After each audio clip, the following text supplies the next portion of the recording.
გამარჯობა. აქ ეს ობიექტი არის თხიმოლაში. ეს დავიწყე გასულ წელს. და მე რაღაც მებოტრონის ფინანსური პრობლემები შეიქმნა და გაგვაჩერა და ახლა ვაგრძელებთ.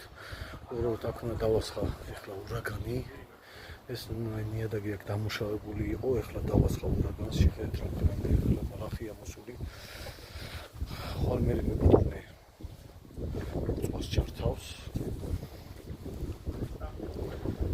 საზღვაო სისტემას და ზეგარა ეს კიდევ ეცხრეს უნდა გავთივოთ. ანუ ხვალ იმიტომ უნდა წყლის ჩართვა, რომ ეს წამალი რაც ზევით დარჩა და რასაც შეიწოვს რაცა და მე წაიღებს ფესვებში წყალი. ზევითაც არის ესე და მოკლედ